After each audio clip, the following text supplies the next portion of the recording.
Just give it a moment. There we go. People are starting to arrive. Excellent. They're all eager beavers. Which is saying something for this being at the end of your program. I heard lots of people talking about how tired they are, but that's understandable.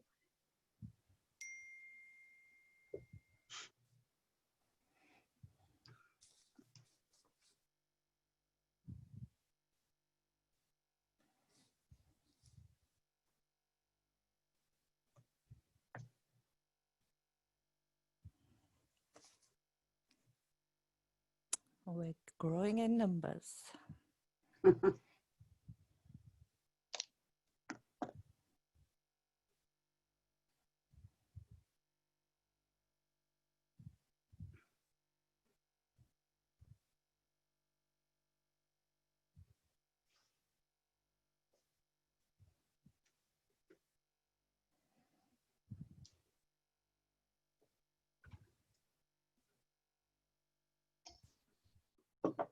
Great. So I think it's starting to stabilize now. Yeah. Yeah.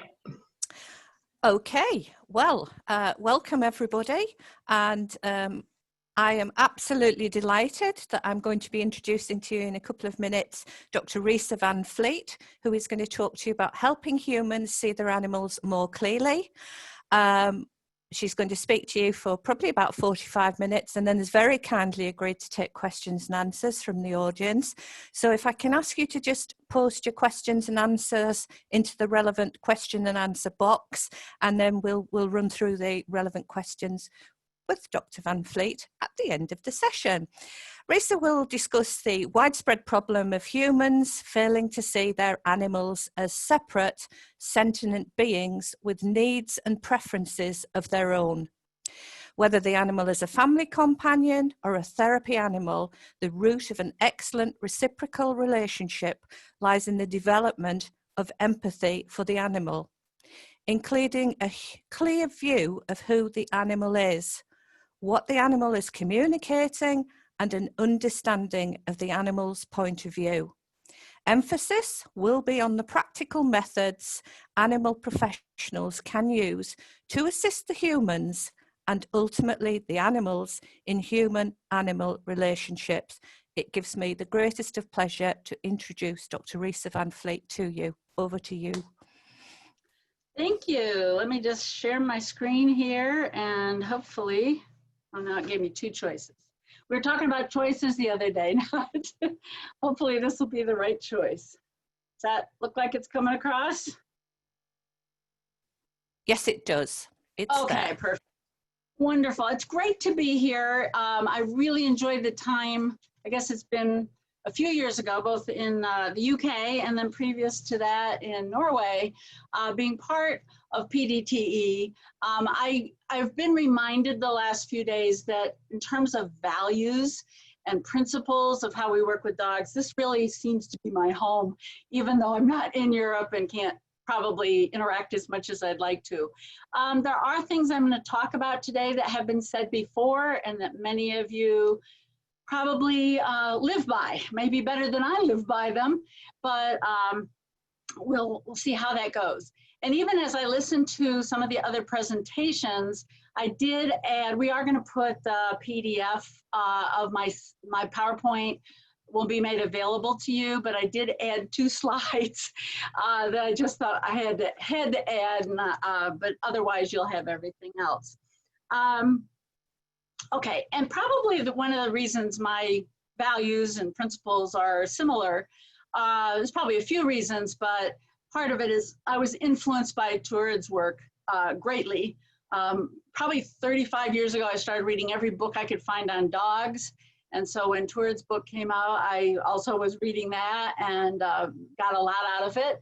And so, so that's always been with me. I've kind of gone through a circuitous route to learn what others do, but it's been fun to come back to what feels normal to me. It's true in my human work too, because I'm a child and family psychologist. Okay, so I'm going to slide through the slideshow here and go kind of quickly over some of the slides, if I can get this to move. It's not moving. Let me see what we need to do here. It's not, there we go. Now it's advancing. It always gives me trouble in the beginning. This is just some background information, the description. I am willing to share the PowerPoint on request, but I think Harriet is going to put it up within the conference material. So that might be easier. A little bit of my background. I'm not going to go through all this. I have worked for a long time as a psychologist and a play therapist with families. I'm also certified as a dog behavior consultant and have been doing behavior work with dogs, primarily super fearful, unsocialized, puppy mill, traumatized dogs, and that's my biggest interest. And I go into people's homes very often to do that kind of work. I'm also involved in animal-assisted play therapy, and I'm aware that there are a lot of things in the therapy world that are not good and should not be happening, but I think there are ways that it can be done where the animals are enjoying themselves, and that is actually in our work one of the requirements, that if the animals don't enjoy it, we don't do it. And they have complete freedom to come and go and things like that, some of the same principles. So I'm going to mostly talk just about your basic human clients, but I will throw in a few comments about therapy work as well. If you have trouble sleeping tonight, which I'm sure you won't after this wonderful experience here together, not mine, but the whole conference, you can read over my bio. This is my muse, Kiri. She's currently 16 and a half years old. She's a 60-pound dog, so she's doing pretty well. She has a brace on one of her back legs that we wear during the daytime. That's because I didn't know then what I know now about playing ball too much. And so there was a lot of jarring as we played ball, and she loved to play ball, but I would do it differently now. But I'm a walking example of not knowing and learning later. You know, I don't beat myself up over it, but, you know, we learn and then we do better. She has taught me a great deal, as have all my dogs. The Australian Shepherd on the right in this picture was a feral dog. Feral meaning she lived completely on her own in the woods when she was a puppy. She was a puppy mill escapee. She has taught me probably more than just about anybody else. And it's because I could listen to her, thanks to the work that most of you are doing to help people as well. But she's taught me a lot. And I continue to learn. She was totally unable to interact with people, and now it comes into my workshops on her own when I'm having them here at home. That's another story for another day. This is one of the slides I just added after listening to Winky this morning, where she talked about dogs having self-control. And I thought this would be kind of interesting just to share to make that point. Whereas Kiri was having her breakfast, she's feeble. She has 3 types of cancer. She's probably not going to last long, but my vet thought that was the case in April, and here we are 6 months later, and she's still enjoying her life. The little beagle mix in the background is a fast food scavenger, meaning she's fast to get the food. She's amazingly fast. And I just put the thing in. She's not really overweight. There's a bed behind her that makes her look wide because it's the same color as she is, but she's actually in pretty good shape. But this is not a trained behavior. She was actually looking at where Kiri was and saying, okay, I'm going to have to wait back here, because she likes to wash the dishes afterwards. And we allow her to do that. She can do that, but she was waiting for Kiri to finish. That is something I'm not aware of any time that we trained her or asked her to wait or whatever. She just figured that one out for herself in her relationship with Kiri. So that's some pretty good self-control. She waited the whole time that Kiri was eating. I've never heard Kiri growl at her or anybody either. So I think the message of many of the presentations that we just don't give our dogs enough credit for what they're capable of doing if we don't get in their way. So I put these pictures up just to ask a question that we're not going to have a discussion about it per se, but think about, if you saw your dogs doing this, what, if anything, would you say or do? And just be thinking about that for just a second. And I did ask a few people, actually probably about 20 people in a little, very informal kind of way, how they would answer that. And a couple of people said, I'd tell them to get off the furniture. There were a number of those. There were some people say, well, while they're busy watching whatever's going on, I'd go do a task I need to do. I'd go, take care of something else that I needed. My answer would be I'd take a picture, but also nothing. It's okay that they're on the furniture, and there might be any number of others, but those were kind of some of the common responses. And most of them had to do with whether or not they would allow the dogs to stay on the furniture or not stay on the furniture. So that was kind of an interesting kind of thing. I would like to suggest there's another option. There are probably several more options, but one of the options, and this is really what I do most of the time now, is you try to see the world through their eyes. So they're focused on something quite intently. And I know what usually goes on in our back lawn, and we have a bunch of farm fields behind us, so I could have guessed maybe, but I think it's better to go check and look at it through their point of view, from their vantage point, without interfering with what they're doing. And I like to think of this as really paying attention to sensory input. What can I see, hear, smell, all of those things. And yes, we don't experience the world through our senses like dogs do, especially olfactory kinds of ways of experiencing the world, but we can still often figure this out.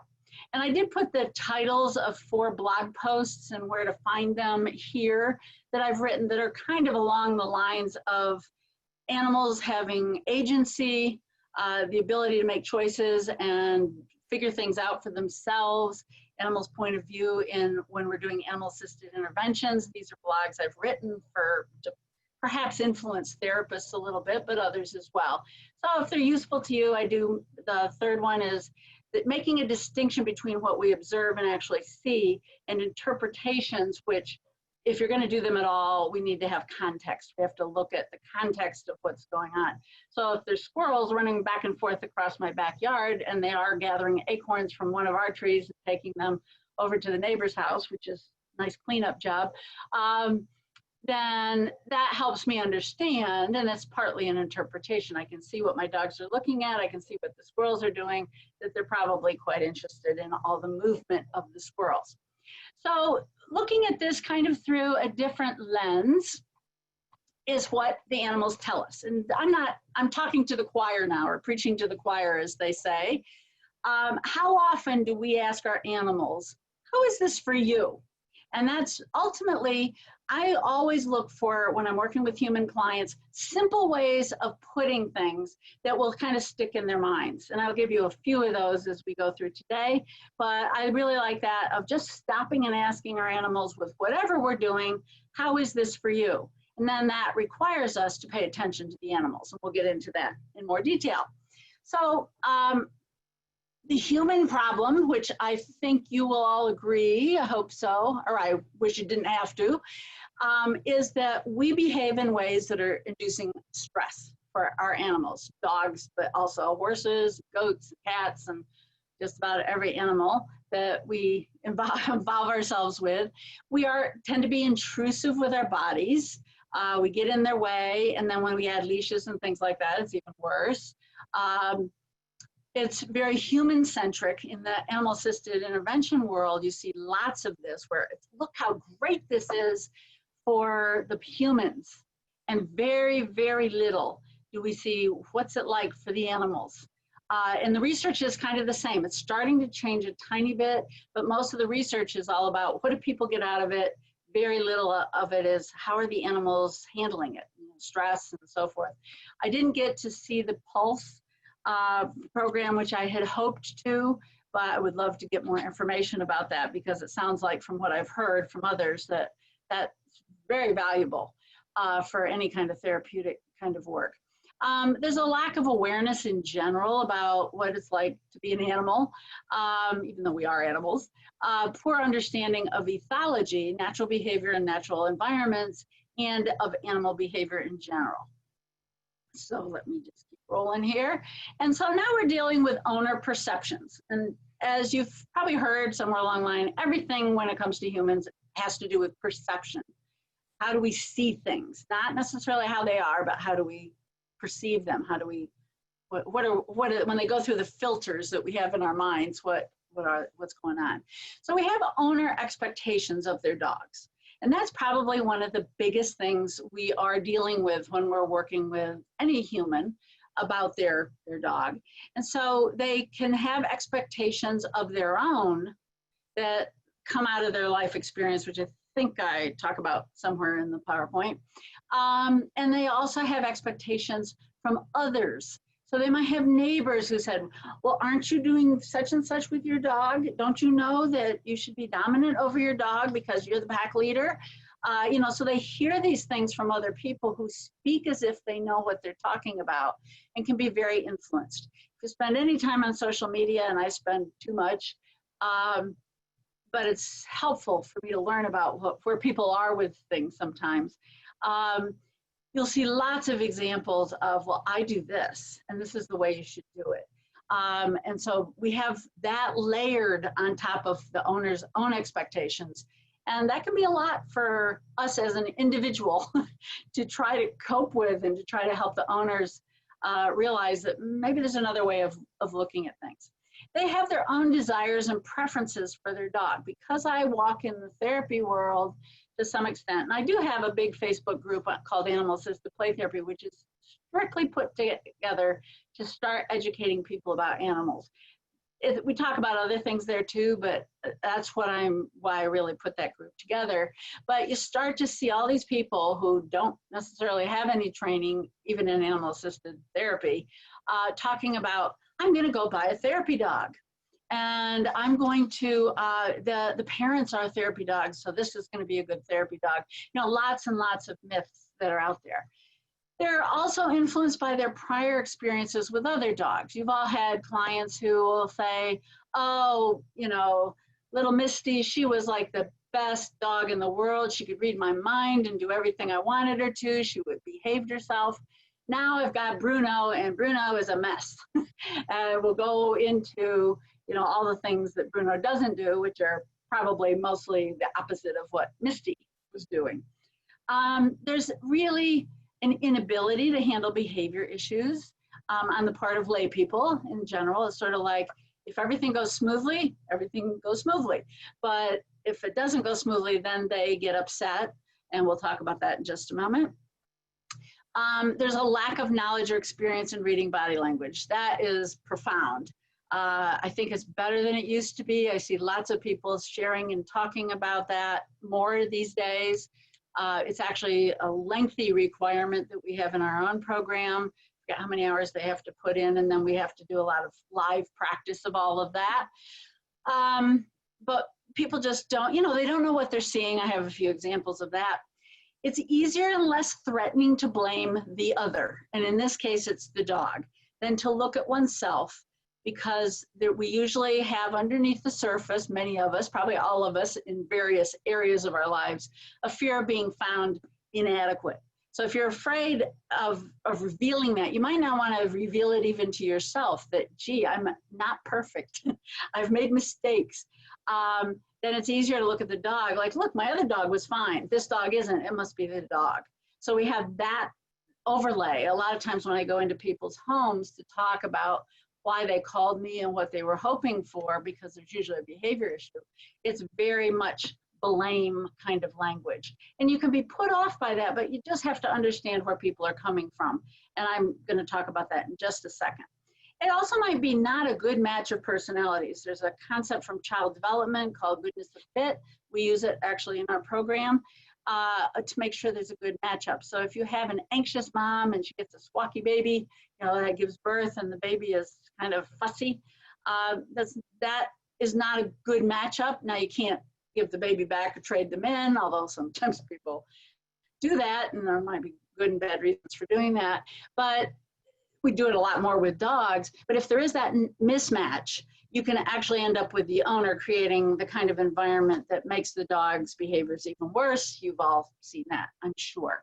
So that's one of the questions I want to ask is, how good is this fit? That's one I've got in my head all the time. And then there are things we can do to shift that, but it might not be shifting it in the way that I think a lot of more traditional training thinks of, which is let's train the dog to behave differently. I'm not sure that's the answer, because the dog is who the dog is.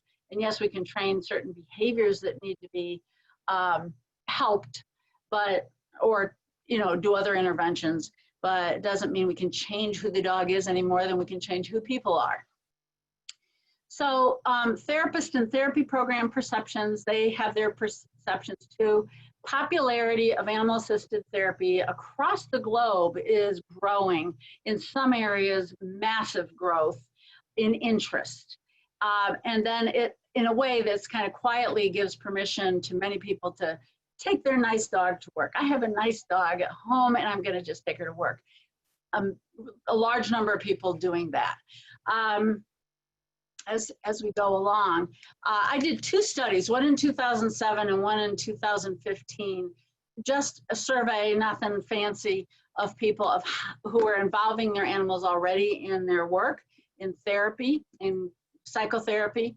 And I think the 2007 study showed 60% of the people had 0 training for themselves and 0 training with their dog. So that they just had a dog and took it to work, and it had dropped to 50% in 2015. So maybe progress, maybe not. It's not a strong enough study to draw that conclusion, but there's still many, many people without any training. I just learned of a colleague who got a puppy, didn't know anything about parvo. The puppy ended up with parvo because he began taking the dog to work immediately, and the dog was lost. The puppy died. Tragic, because it's just, you know, what was the breeder doing? What was he doing to prepare for it? I think he really probably at the time thought, I know about puppies, but didn't know about everything he needed to know about. Large therapy programs do have testing of the dogs, but it tends to focus mainly on how well the animal performs certain tasks. So there's 20 or 30 things. They have the owner, the handler, take the dog through these 20 or 30 things, and it's sort of like a checklist approach. And they do things that I would never do, like leave your dog alone with a stranger for 2 minutes, and we'll see if the dog gets nervous or not. Well, that's not something I would ever do. So I don't like, there's quite a few things in those checklist approaches that I think put way too much of the burden onto the dog to behave in certain ways. And in our program, we actually put all the burden on the humans, that they have to be able to read their animals and respond appropriately, rather than expecting their dogs to just do all this stuff. But very often in therapy programs, they want very docile, highly controlled animals. Now, I want an animal that behaves well, but I mean, I can't have a dog, you know, jumping up on kids and scratching their arms or whatever. But it's not about, and for us, not about taking the personality out of the dog. We want that personality there. When Winky said this morning, I want a cheeky dog, I like cheeky dogs, I was like, yeah, I do too. I like that personality to be fully there. We often have these human-centric views, and then there's the cuteness factor, which you're probably familiar with, which there's a million videos, probably there are a million or more, and video and pictures where people, oh, isn't this cute? And we look at it and it's very cringeworthy. I didn't coin that term, but I like it. It's, you know, it just makes you want to cringe. And the understanding of animals in the therapy world is all over the map, from nil to pretty good. Even among some of the leaders in the field. It's been something to see. You've all perhaps seen Denver the Guilty Dog. I'm not going to play this, but it went viral on YouTube, and I always put it Denver the Not So Guilty Dog, because if you look at, there's been now this like whole series of people putting in their videos calling them Denver the Guilty Dog, and they're all, you know, cringeworthy. Dogs immensely stressed and uncomfortable, reacting to tone of voice and things like that. So we see all that kind of stuff, and we have to remember a few things, because you can get irritated with your clients or potential clients very quickly. And that is that lay people, the public, does not have our frame of reference. They haven't spent years and years studying dogs or learning from great mentors. So a lot of their understanding comes from what their families handed down to them. How did their families handle the dogs if they had companion animals in the home? Local folklore, so there can be all kinds of things. I grew up in a community where my uncle did hunt with beagles, and he was really, really nice to his beagles. He was just like an animal lover that kind of intuitively listened to his animals, and it was rare in those days. But all the other hunters were like, what are you doing that for? That's ridiculous. You know, with a hunting dog, you have to do this and that and the other thing. His dogs were amazingly great. And so he'd just say, look at them. And that kind of shut people up. But that was local folklore among the hunting community where I grew up. So there's lots of different kinds of communities where there's going to be some folklore. Television programs, we know most of them, not all, but most, do not feature people we would like to say are the experts in working with dogs.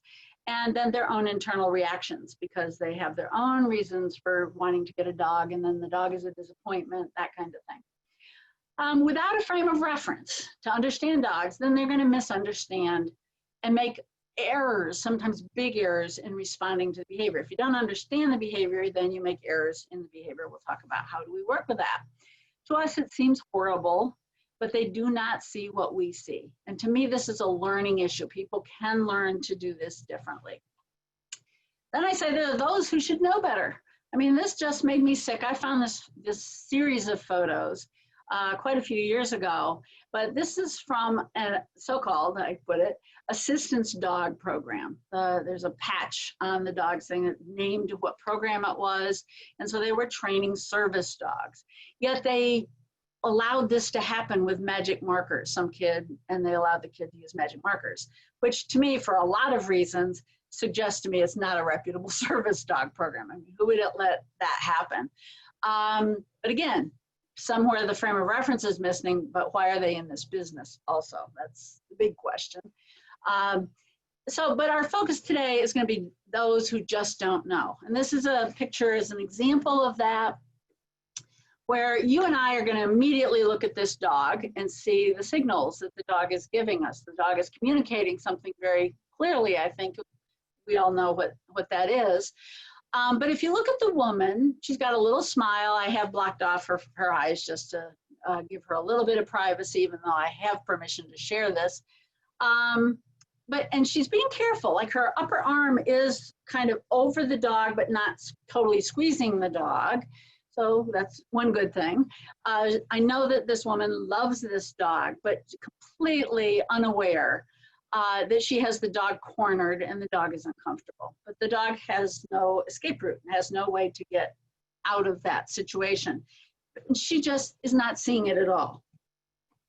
These are worse. These are off the internet. Maybe not worse, but they're equally bad. These are from animal-assisted intervention programs, and this is why I think they get a very bad name for good reason.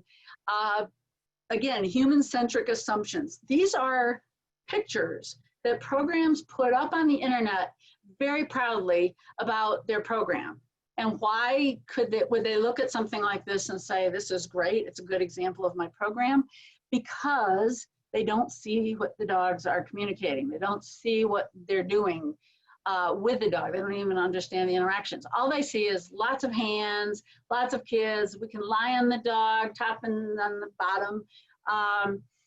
All of that. The equipment is also telling a lot of stories. And I know people that are involved with tours programs, and all of you with PDTE are real aware of that kind of stuff. So you've got the gentle leader or halty kind of thing tight across the nose with a bunch of kids. You know, what a horrible combination there. The dog on the left has a tight leash being held by, it appears to be held by one of the kids. So, you know, this is not, you know, the assumption here, I think, if you ask people who are involved in these programs, which we can't do, but I ask other people, is that, oh, the kids love it so much. And I'll say, well, what about the animals? How do they feel? There's like a moment of silence or a little bit of stunned, or I get, oh, they love it too. because they just don't see it. So as you look at these pictures, look at the picture on the left for starters. And I want you to think about some of your clients, people that are unfamiliar with body language, what they might see in that picture. And just take a look at it. We're going to probably all know what this is about, but think about somebody that is not educated in dog communication, dog body language. This dog came into the rescue. I've been volunteering in rescue for about 15 or 16 years. I think it's almost 17 now. Great learning laboratory. I don't charge for it. It's pro bono work because I learn. This dog came in. This is the first day that this dog came into rescue. She was named Happy. And she was named Happy because of this grimace she has on her face, looked like a smile. And anytime a person came anywhere near her, this is the posture she got in. And you can't really see the tail, but it's down low and wiggling back and forth very quickly because I took these pictures. Same dog a month later on the right-hand side. I still look at both of these pictures and say, is that really the same dog? But if you look at the markings, it is, and I know it is. This is after a month in a safe environment where she received humane and knowledgeable handling. So this is in a rescue where actually the woman that runs it gets dogs and very rarely does anything that I need to kind of talk with her about, which we do sometimes. So what do we need with all that in front of us? This is just kind of a list of things that we have to understand. We have to understand the species. We have to understand the individuals who are in front of us. And this is what we want for our clients, our human clients. We need to increase this awareness of sentience, that they have minds and they think and they feel and they have preferences and all of those kind of things. We need to have things more animal-centered and relationship-centered. And again, we've had a few great presentations during this summit that really emphasize the relationship side of things, which is, I'm a relationship psychologist, so I kind of naturally gravitate to that. How do we get consent or tell if our animals are really willing to do something? And that relates to choices and having free rein to make those choices. And we need to present this information to people in a very user-friendly form. So the whole idea of going in and explaining lots of jargon and so forth, I don't think that is good for most people. They tune out when they hear it. They really need human-friendly, lay people-friendly explanations and that kind of thing. So you have people with these ingrained attitudes. Let me just keep an eye on the clock here. The challenge is to gently help them shift without causing them shame and defensiveness. And Marina actually brought this up yesterday. The shame and defensiveness, if people get like their hackles up a little bit, it kills the communication and it kills any opportunity to change for most people, or really cuts it way back. So we have to realize we're dealing with people's emotions, not the rational brain, not this part of the brain. We're dealing with the limbic system and other parts of the brain, which really have more to do with the emotions. So if we approach people and say, well, that's not right, shouldn't do it, even if we're using a good tone of voice, they're going to feel that shame. Because remember, they might be underneath it all having this fear of, am I going to be adequate or not? Even when I work with parents, everybody thinks, well, I should be a good parent without somebody having to help me. So if they come in to see me as a therapist for their family or whatever problems they're facing, then that's the same thing that I'm dealing with in that world, which is, if I say something too critical right off the bat, especially until we have a relationship, then they might, they might feel so much shame that they don't want to come back. And that's not good. If you immediately dive into solving the problem, that's my big weakness. I have to be very careful because I look at things and figure out what's going on, and I want to just say, okay, just do this, this, this, and this, and you'll be fine. But that doesn't work either. So I hold that back because it ignores the fact that there are some things that people are doing that are maintaining those unwanted behaviors, and I have to figure out what they are so I can help them shift to a different behavior pattern along with their dogs. Very often I'm doing more shifting of human behavior than I am of dog behavior. Okay, so favorite question I ever ask people, and it really is a very valuable question. So this is the crux of things. I have a few more examples for you in a few minutes. And this is the question the way I ask it. When you first acquired this dog, how did you imagine it would go? Or alternatively, what were you hoping for? What did you imagine? What did you picture a typical day would be like?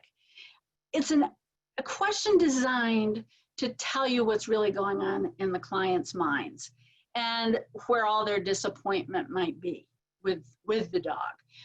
But it's coached and it's, that's not the word I wanted, but it's presented in a way that is likely to be heard better and invite them to talk. And then when they start answering this, don't jump into it and start explaining things. And I'm on high gear a lot of the time, and I can do that, but I'm careful not to. I'm well trained in doing it this way. Listen really carefully to what they have to say. Then you build your approach from the answer. So two options you have here. If they tell you a realistic expectation of the individual animal, I would like this animal to be able to go out in the woods with me on hikes, and we could run around and we could do this and that, something more active. And you look at the dog and you think, yeah, it's a dog that would be made for doing that. That's a realistic expectation. Then you can move into demonstrating a couple things with their dog. I don't use my dogs for demonstration with my behavior clients at all, sort of like what Winky was talking about earlier. You point out features that you see about the dog, maybe as you're doing some things with them, or you're just sitting back and watching the dog, observing the dog and pointing things out to them so that they can start to see their dog. So instead of saying, well, you need to do this, this, and this, you just say, let's just watch your dog.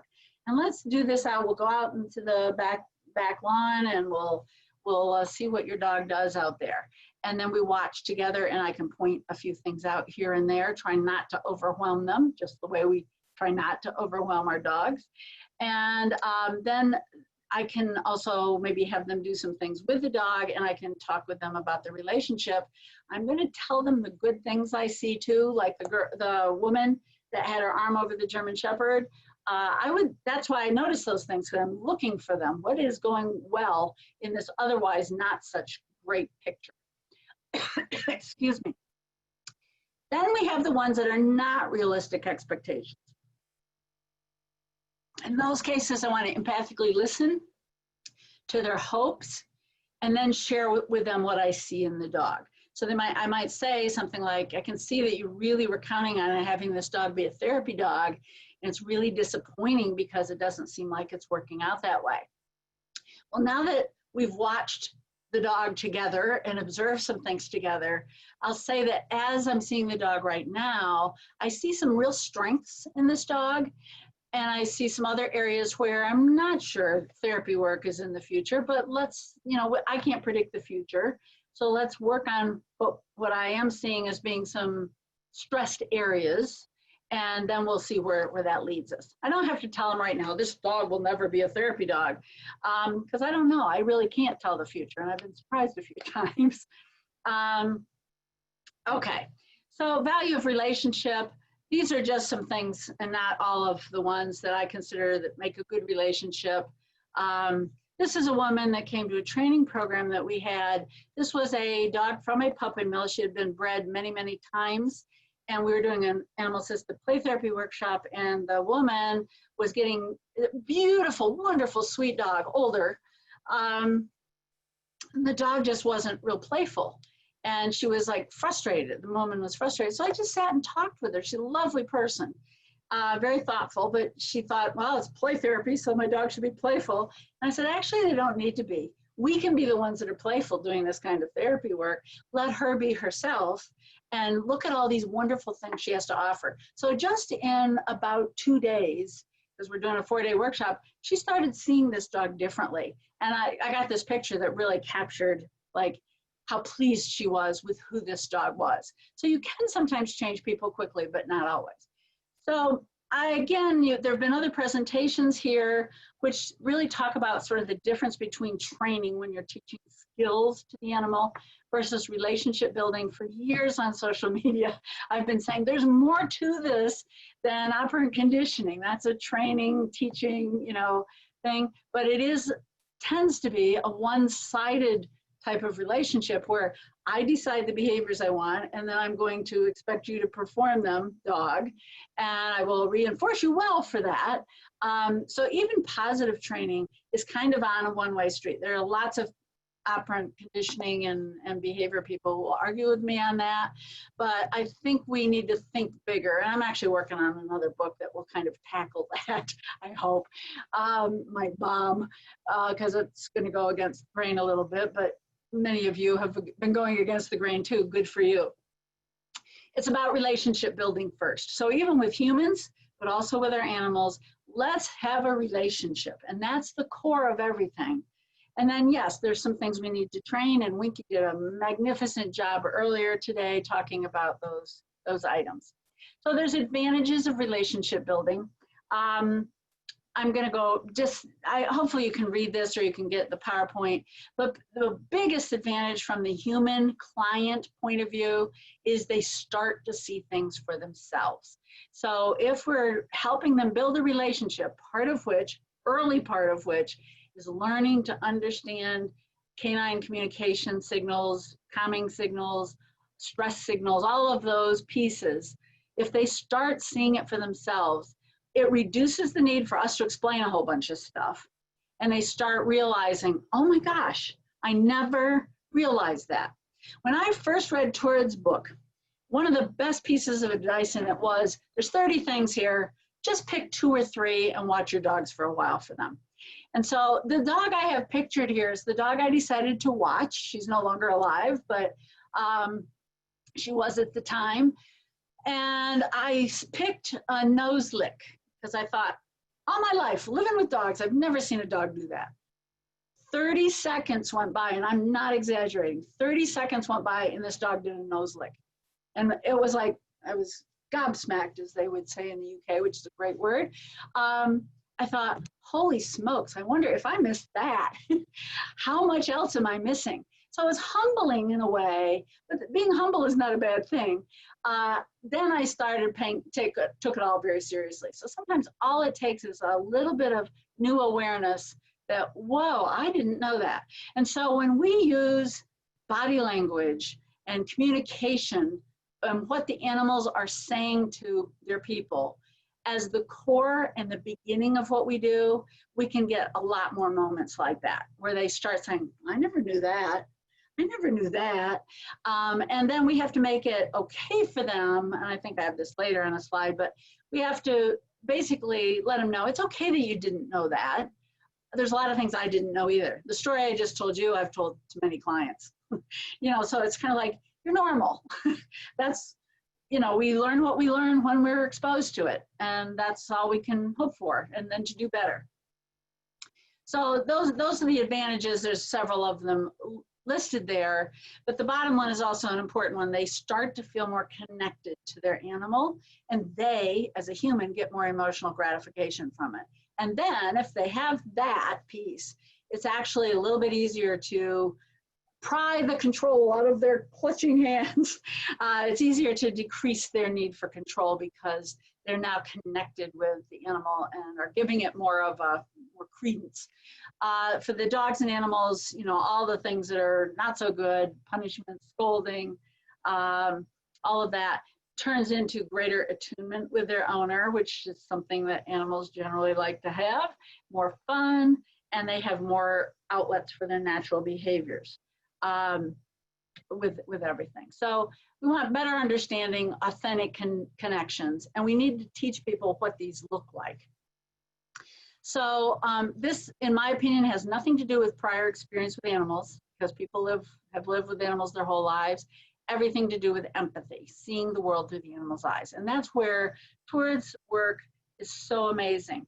And more recently, Rachael Dresma's studies and books, she's become a good friend on body signals in horses. That's making its rounds around the world. It's really great stuff. that's where that is so critical to working with people, that if you can start helping them see this, then everything becomes more authentic. It's not just anthropomorphic interpretations. So we can first select ways to get, I'm probably going to go another 5 minutes here, and then we'll still have a few minutes for questions.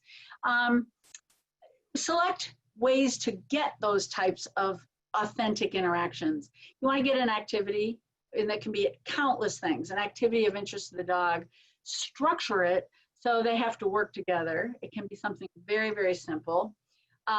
And if they're working together, then they can have shared success. But you want to kind of set it up for them to succeed. You want something that's going to be reinforcing for both dog and person. So if you're a trainer and you've done a lot of work with dogs and you're used to thinking, what would be reinforcing for the dog? Just add the question, and for the person. So we're asking adding another layer to that way of thinking. Shows the handlers, the owners, the possibilities, and builds hope. That's the other thing that a lot of these people come to ask for our assistance, and they've lost hope, but they don't necessarily tell us that. So I like this picture. This was actually during one of my animal-assisted play therapy workshops quite a few years ago. It's like 2013. One of the people in the pictures is actually a dog trainer. Corky had not been through this tunnel before, and I think I said they needed to try to see if they could just ask Corky if she wanted to try to go through the tunnel. She didn't have to, and that no treats to lure her through or anything like that. And they got her to do it by using themselves and their excitement and their enthusiasm. And look at the reaction, like they're clapping their hands and she's going, yay, because without treats, because I think the one person who's a trainer was used to using a lot of treats, was able to get the dog to just go through to say hello to the other people, taking advantage of that dog's sociability. If you're not familiar with it, I do have a book called The Human Half of Dog Training and a private Facebook group that if you read the book, you're welcome to be part of it. You don't have to have the book finished to join, where we talk about a lot of what to do with different human problems that come up, and that might be useful.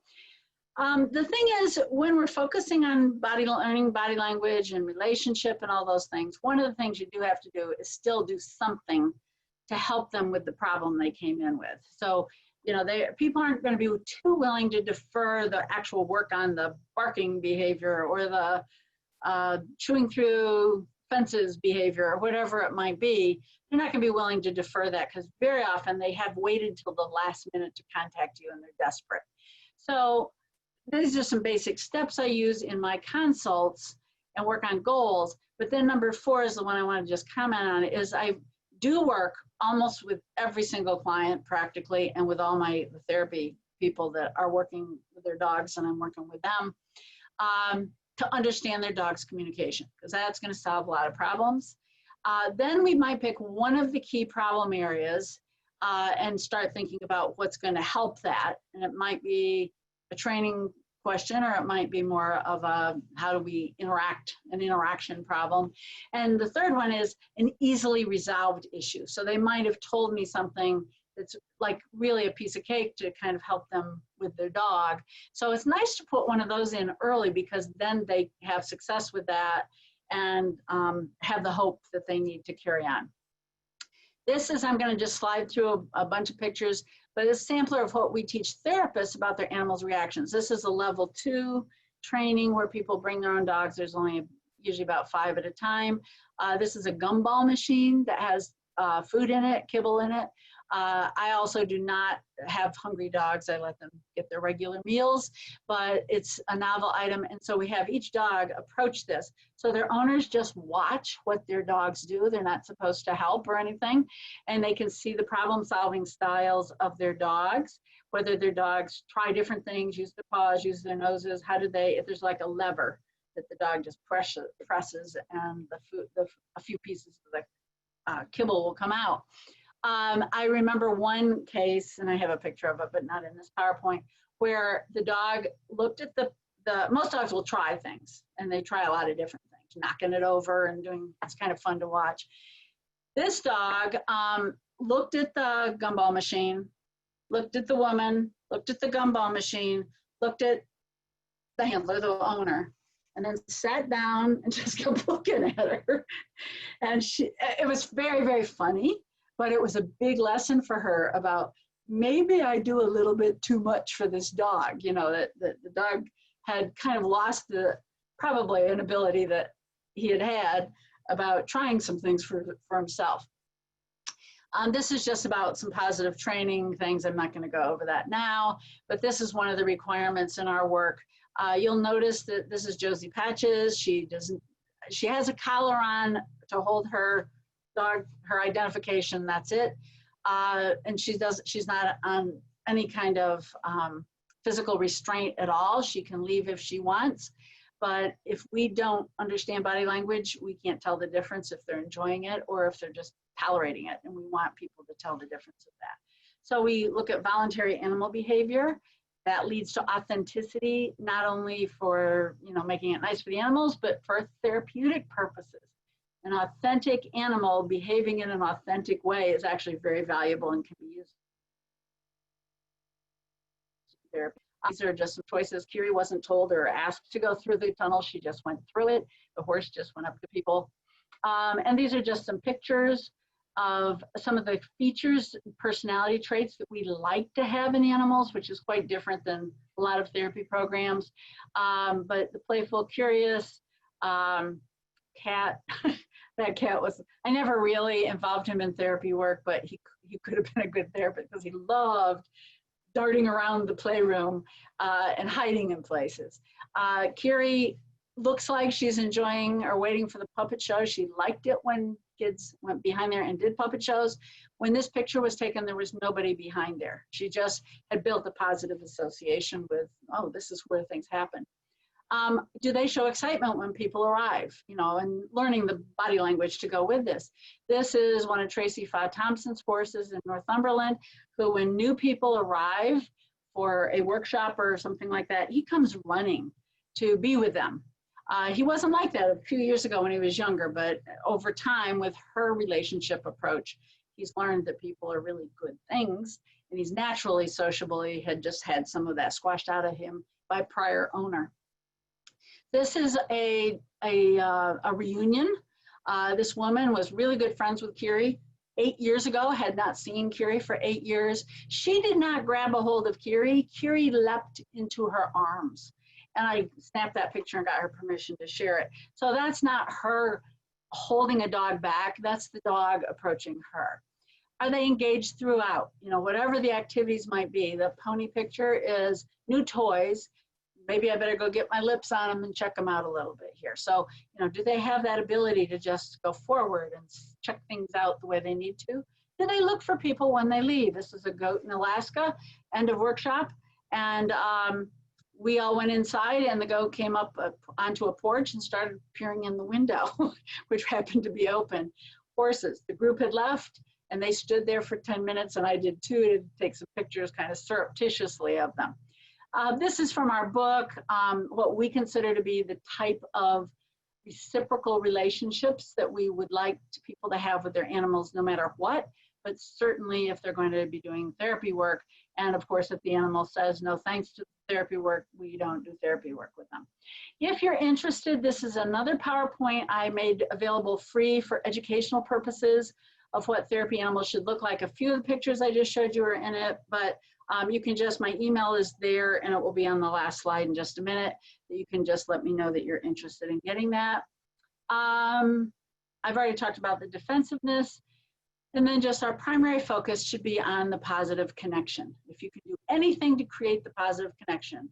And that's gonna be hard with people who say, there's no connecting with this dog, it's really a problem. That's where observation, pointing things out, you know, right there, there's an opportunity. And then also setting up some scenarios of little simple things to do where they can have that. But if we do have to train skills to their dogs, it should always be embedded in the relationship. Okay, so choices and agency.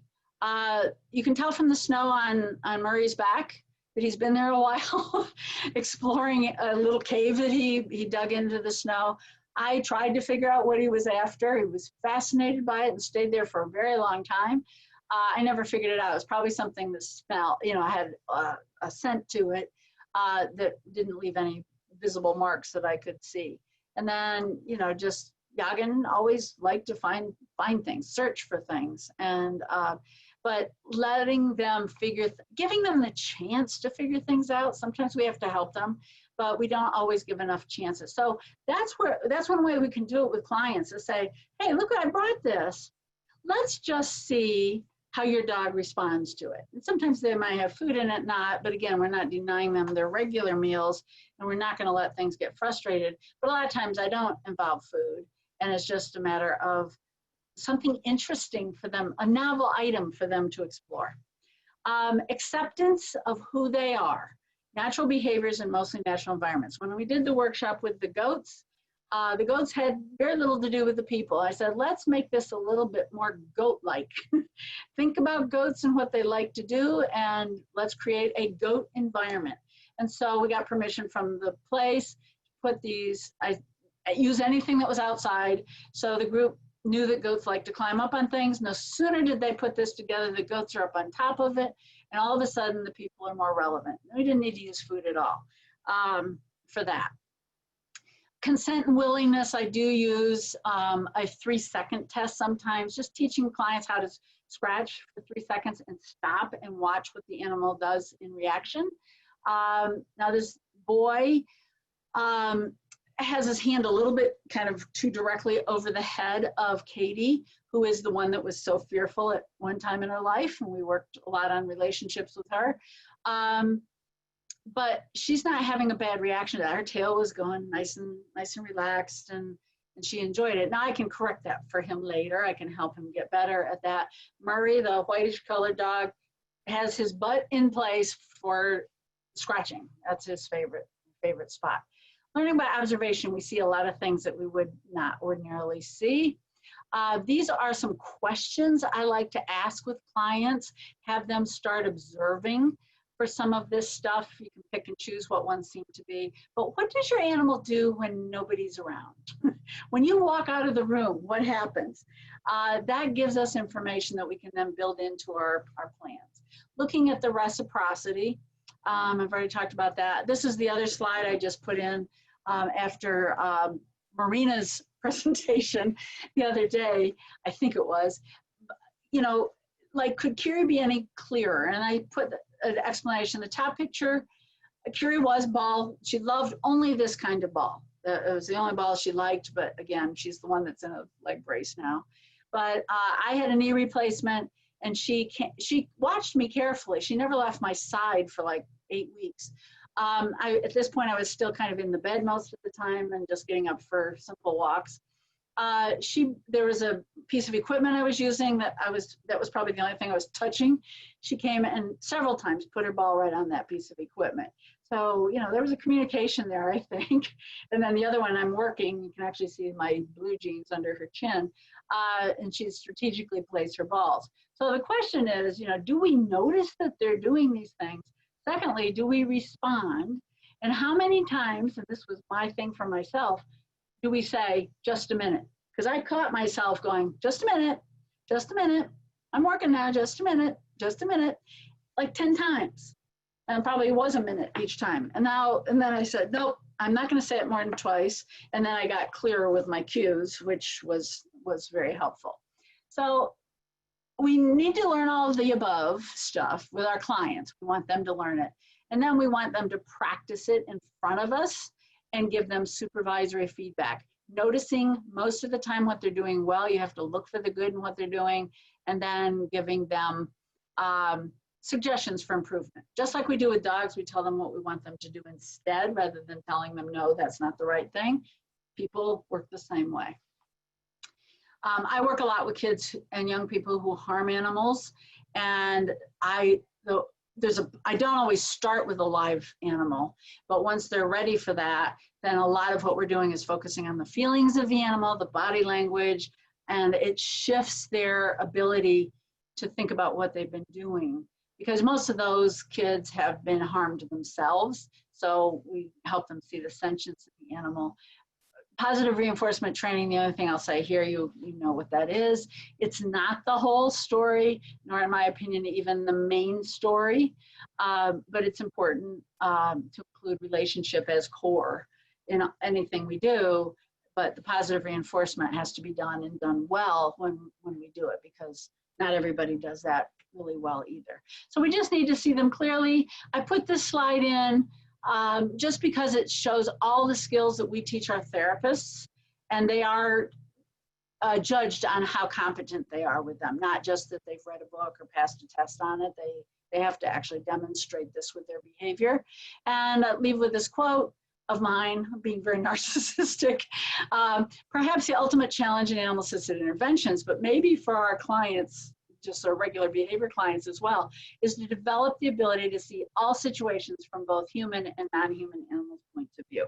So this was just our book that we were very pleased to get a big award with. I'll leave this up if we can, or you can take it off if you need to, just with my email. I'm having email problems right now, but I hope to have them clarified later. And sorry, I went over a little bit, but maybe we have time for a question or two. I don't know if we do or not. Risa, we definitely have time for questions from you. And I've got some words to say to you that I've picked up as we've gone along, but just a few quick questions for you, hopefully. One question we've got is, having read your wonderful book, The Human Half of Dog Training, Serena is wondering if you can recommend any other books along the same line on human psychology for non-psychologists. I have to think about that. I mean, there are other books. I've not found any that put all of that in one place. But if you join, I mean, I'm not going to come up with something right off the top of my head. I mean, several are coming into mind, but they're not necessarily, there's a lot of books about the philosophy of things, like Brene Brown does a lot of nice talks and things about that. But if you're looking for like the nitty gritty, join my Human Half of Dog Training group on Facebook, if you're on Facebook, and ask that question there, and I'll give you some names of things. I'm also hoping to do some very inexpensive, short, like hour to 2 hour webinars coming up soon, since I can't go traveling around the world doing workshops now. So that might be another option for people, because what the book doesn't have is tone of voice. And that's really tone of voice and body language is something that I think it helps to see. And that might be more a webinar kind of material. There are other things. So if you're interested in empathy, I can suggest a book on empathy. If you're interested in cognitive distortions, I can give you, some suggestions, for different pieces of the book. Okay, thank you for that one. It seems apparently there is an emerging trend in the field of human coaching in using the coach's dog as a mirror in coaching sessions. You're being asked, what are your thoughts on this, Risa? Well, I wasn't so aware of it, but I would not do it because it's an unnecessary step, in my opinion. I won't say never, because I don't know enough about quite what people are doing with it. But it's good to have a model, but the model needs to be of human behavior more than it needs to be of dog behavior. So if I'm working with a client and I'm asking them to, like I'm trying to teach them not to loom over the dog, which is another one that took me forever to stop doing myself, then I want to demonstrate some things. Like, so how am I do that is just a very tiny bend, have them watch their dog's ears lower, I'll just tiny bit, because I don't want to cause a lot of stress for the dog. I'll say, did you notice that? Watch this, watch what happens, notice everything. Now I'm going to stop that. We're not going to do that again. I'm going to show you now how to do it differently. And so I might do a demonstration with their dog, but I'm really demonstrating my behavior more than the dog's behavior. In therapy work, yeah, I'll have some demonstrations of my dog doing things in therapy, but that's not about the dog's behavior so much as how we take her personality, and that comes through in the therapy work. So I'll have to maybe educate myself more on what they're doing. So maybe I don't have a clear understanding, but I don't generally have my own dog be part of any of the training or behavior work that I do with clients, because their focus is on their dog. And so I need to focus on their behavior vis-a-vis their dog. Okay, we have actually several questions that really you've already just answered there in that very comprehensive answer. So I think we've got time for one more question, and it would be, how many hours a day could a guidance dog for blind people work per day? As the person asking the question is rather afraid that they're asking way too much of the dog. Well, I'm not an expert on assistance dogs. I'll start with that. I always, whenever I see them, I know how important they are. And I also know that the reputable programs really do lots and lots of work in terms of raising, having purpose-bred dogs, raising the puppies, making sure they're the right temperament for this kind of work. But, I've seen a lot of assistance dogs that make me kind of go, how is that for the dog? I remember once, it was actually at a dog training conference here in the States. A woman was there with her assistance dog. It was an evening banquet, big, loud band music. I mean, it bothered me. I'm a little sensitive to some sensory kind of things myself. And it was like irritating me. And I saw the poor dog, and I just watched the poor dog's ears under the table. I even said something to the woman, not critical, but I just said, does that ever come into play?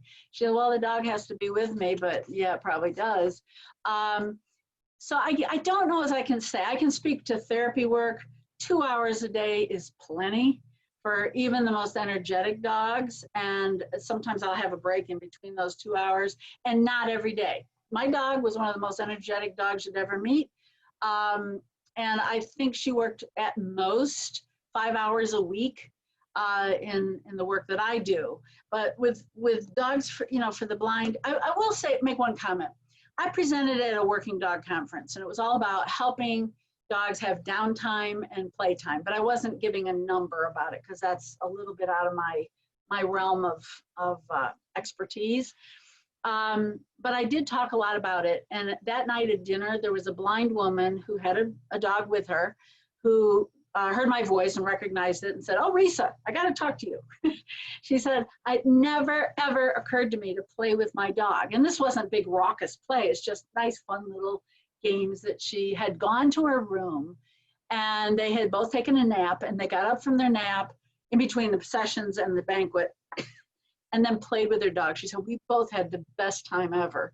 And that was really gratifying to hear that. But it also spoke to me a little bit about how many of these programs really do talk about downtime. In the United States, there are some really wonderful programs, and usually programs that are members of Assistance Dogs International are really good programs. They would be a good resource, perhaps, for that question. But there are so many that are still using prong collars on dogs, and just not where I'd want to be getting a service dog from. Well, thank you so much for that, Risa. And I have to say, on behalf of the audience, the feedback from your talk, as expected, is absolutely phenomenal. It was fascinating. You're an amazing person to listen to. It's so important. Your work is so important, and the knowledge that you are always happy to share with us. I know that I think you're probably going to get an invite from us if we can sign you up to do a day or a weekend or something with us. It would be fantastic, because people can learn so much from you, and you've been an amazing speaker to end our conference on. So from everybody, Risa, thank you so much for your time and for taking part. It's been fantastic. Well, thank you. That's the head's growing here as I see it. But what I've learned, again, it speaks to something I think is relevant to all of us. We all learn from other people. We all stand on the shoulders of other people, and I am no different. And there's a number of you that have been involved with PDTE that I have learned a great deal from, and certainly from Toured. So I appreciate that. I just put it in this body and mix it around with what my life experiences are, and it comes out the way it comes out. But I really appreciate everybody, and just being part of this conference was enlivening for me. because I've been working hard even before the pandemic, and now it's kind of like, now how do I do what I do? So it was so nice to be part of this, not only as a speaker, but just really as an attendee. So thank all of you. And also, of course, you are. Also, of course, you are a member of PDTE, which is fantastic. And I have to say, I absolutely love the word cringeworthy. It's a good one. Again, Risa, thank you so much for your time, and thank you from everyone. Bye-bye to you. Bye. Bye.